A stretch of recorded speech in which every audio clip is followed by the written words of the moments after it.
Hi, I'm Phil Malto, and welcome to Snowmobiler Television. We've got a great season lined up for this year, but before we get to that, let's go back and relive the best moments from last year, the winter of 2015.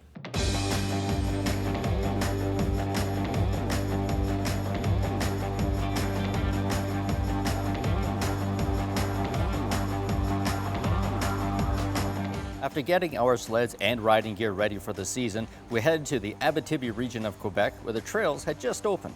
We unloaded our out-of-the-crate Polaris Anniversary Edition 800 HO and our freshly unpacked Yamaha Viper LTX. It was time to break in our new sleds on the trails that clubs had just opened and freshly groomed. The snow was great, and the cold temperatures guaranteed that the snow was here to stay. The first thing is the trails. The trails are amazing because we have a lot of snow and the temperature is just cold enough to keep the grooming perfect. So that's easier for us to have beautiful trails soon in the winter and late too. So we have a beautiful season. We also joined up with the intrepid snowmobiler Craig Nicholson and his touring crew. The riding is a real variety of stuff. There's the long, flat, straight stretches, but there's also lots of rolling trails with wide sweeping corners, and a lot of local trails that take you to some really good services. Following up on our trail riding experiences in the flatland, we were off to British Columbia to play in the powder. Every time we go to the mountains, it's a great mountain riding experience.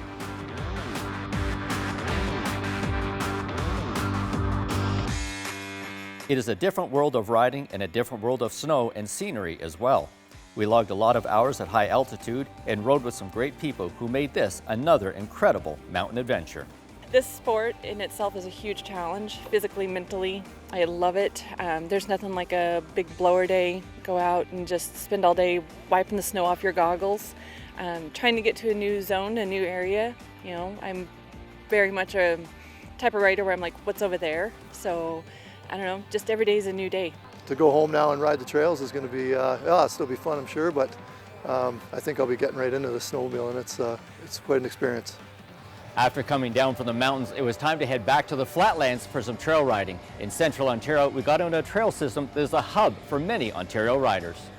The Bancroft area provided smooth, well-established trails that connected us to great loops and many towns with all the sledding amenities. The historic rail lines have been converted into a great network for snowmobilers to ride in that region or connect with other sledding hubs. Trail B106E, which is a heritage trail, runs straight through town. It's pretty much the backbone of the trail system. Part of how it's good for snowmobilers is we live up here and we snowmobile up here ourselves. So as far as anticipating what snowmobilers need, we all have information, even our staff though, they're online every day, checking trail conditions, making sure we know what to tell people, whether it's when they call, wanting to know is this a good weekend to come or not, we make sure we've got the most accurate information for them. Whenever the STV crew is in central Ontario, we always seem to find ourselves at a vintage event. The sights, the sounds, the smells are overwhelming. It's hard to believe that back in the 1970s, there was over 150 manufacturers making snowmobiles.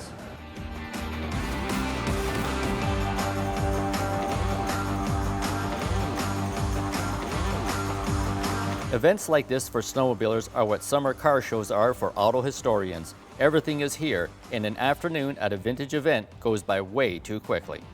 I think the draw is nostalgia. It's what a lot of us did with our dads as kids. We grew up with these things in Halliburton, in this area, in Ontario, rode snowmobiles, and it's just kind of going back to our youth for a lot of us, and there's a new generation that have interest too, so that makes it all the more fun having young people involved. Well, back in the early 70s, of course, there were over 100 manufacturers. Now there's just 4. These machines here are everyday riders that, again, a lot of us grew up with our dads and grandfathers, and it's just brings back a lot of memories. Riding as often as we do, we're able to do some in-depth analysis of our test fleet sleds. However, sometimes it's a simple day ride that really gives us the opportunity to go through the nuts and bolts of our sleds. With no schedule, we can pause and really dissect the technical side of a snowmobile. Hitting the moguls, extra padding for the knees. And my 51-year-old knees, they really appreciate that. It's so easy on the fly, day or night, to adjust your hand grips. I love that idea. back in 2003, 2004 to today's sled, the rear skid has always been a bit of a challenge. Unlike previous designs, the axis setup is much easier to deal with. There's no more finicky setups. You've got a setup that works for you and you can just keep riding. Snowmobiling can be quite different from one region to another region. In Ontario, specifically Grey Bruce counties, the snow gods smile on that whole area, and the tight bush and the open fields offer some great riding experiences. You should come to Grey County because of our abundance of snow. So because we're located around Georgian Bay, the lake effect provides us with, as I say, a lot of fresh powder. Annually, we receive over 9 feet of snow, so that obviously provides a lot of base.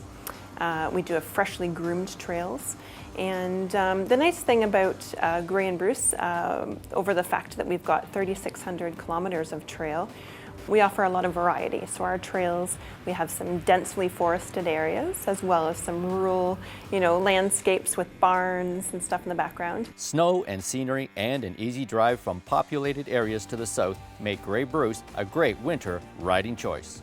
The winter of 2015 provided great opportunities for our riding teams. And near the end of the winter, we went to Whitecourt, Alberta for the World Snowmobile Invasion for more great venues at this world-class event. We hung out with representatives from national, provincial, and local snowmobiling, as well as a few international guests as well. We also had the opportunity to hang out with the best freestyle riders in the world. Great trails, great people, an amazing freestyle show, and over 1,000 sleds in one organized ride made the Whitecourt experience truly incredible.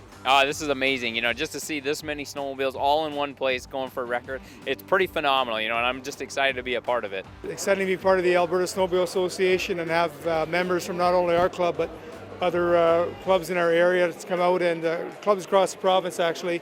We had people from Japan here, for crying out loud, helping us set this record. Michigan, Minnesota, Idaho, Montana, people I talked to out there from British Columbia, all over the place. So pretty exciting, not only Whitecourt people obviously, but it just feels great to sort of get this sport kick-started again in a sense. びっくりしました。素晴らしいことだと思います。 Actually, this is the first time for him to see this much snowmobile in one place. It's great, he said. As the winter of 2015 drew to a close, we headed to Snowshoot in Montana, where we met up with all 4 OEMs and rode all the 2016 sleds.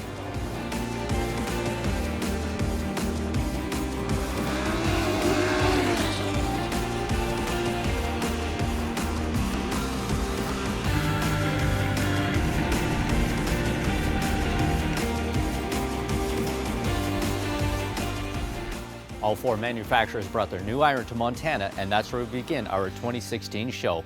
Let's ride.